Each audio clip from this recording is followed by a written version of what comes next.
Alright everybody, and welcome back to my channel, and today we're going to be taking a look at the classic Lemax Alford Mansion. Let's get into it.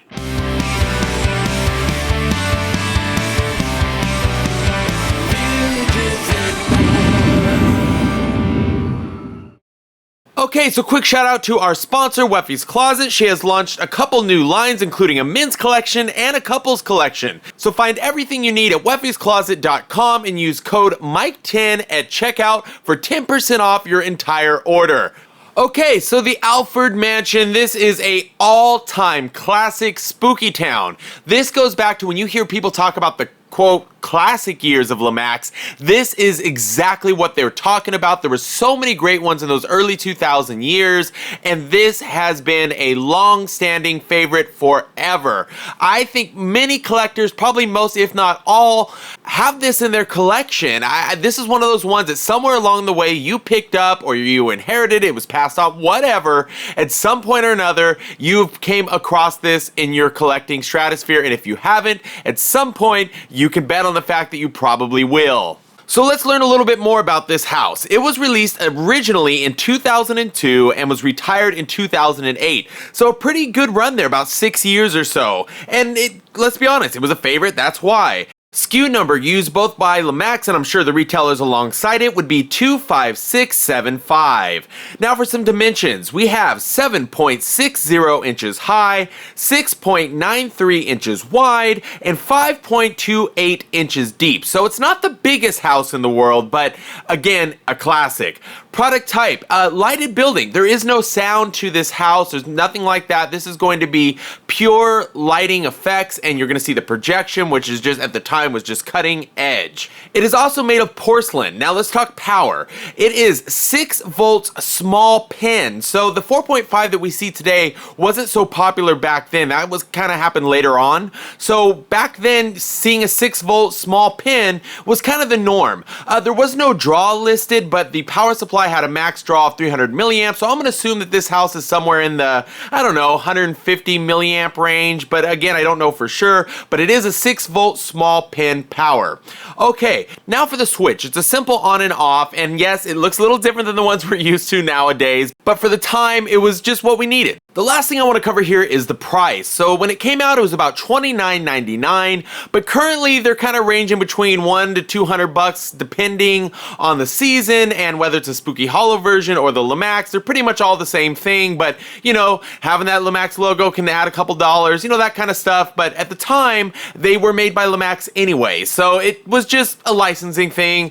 But if you want to save a little money, definitely go for the Spooky Hollow one. They're pretty much exactly the same. In fact, I don't think there is a difference. And they just have a different logo on the box. But nonetheless, today the average Lemax one is going for about $100 to $200, and I'm sure during the heart of the season it's gonna even skyrocket more, especially as time goes on. Okay, so that about wraps up all the details, so let's take a closer look at the house itself. So starting from the top, you're going to see what at the time was cutting edge. It was also seen in the Dragon's Breath costume shop, which kind of came out around the same time as well, somewhere in those early 2000s.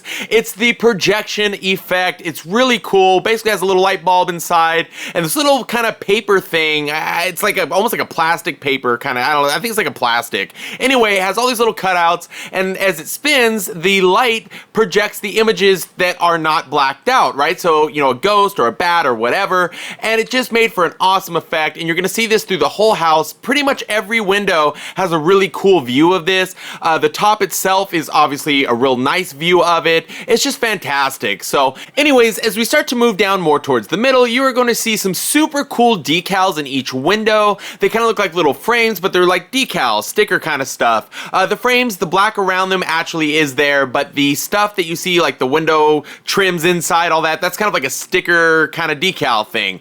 But again, nonetheless, for the time, this was so cool. And I love the detail, how the walls kind of falling apart. You see the brick underneath, some of the shutters are falling off. There's little bats in some of the windows. I mean, there's even curtains in some of the windows that are part of the decal that you'll see around this place. It's just really creepy. I just love the classic years.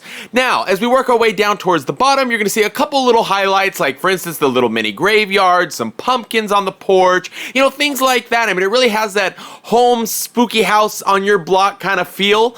And again, if looking through the windows, you're going to see that projection effect everywhere. It does look best in a dark situation, but even bright with all the lights in here, you can still see it really well. So that's really nice. And a little side note for you, the lights that are used to do this, that you'll see in like the Dragon's costume shop, I'm assuming this is probably the same light, they're a little hard to find. They're like these little white like sticks that hold this like old school Christmas bulb. And anyway, the Lemax ones are really hard to come across. So if you happen to find one on eBay, wherever, buy it and just have it laying around, because you never know when you're going to need it. And it's not as easy just to go swap the light bulb. You got to actually swap this little mechanism. I think I've seen people do some hacks and stuff where they've swapped it out completely for like LEDs and stuff, and that's fantastic. But if you're trying to keep it original, you have to use these, like, I don't know what they're called, but they're like little white things with a Christmas light on them. So anyways, let's get back on topic here. This house is really spooky. It just captures the idea of Spooky Town and how it all started. When I think of a village, it's hard to imagine one that at some point didn't have this as a part of it. It's just great. The details fantastic for the time, and it still holds up today as a classic. And you know, not all houses, you know, some come and go, they're forgotten about, whatever, but there's a few along the way, particularly from those early years, that will be with collectors for as long as collecting is a thing. I love it. I think this is my second or third one that I have.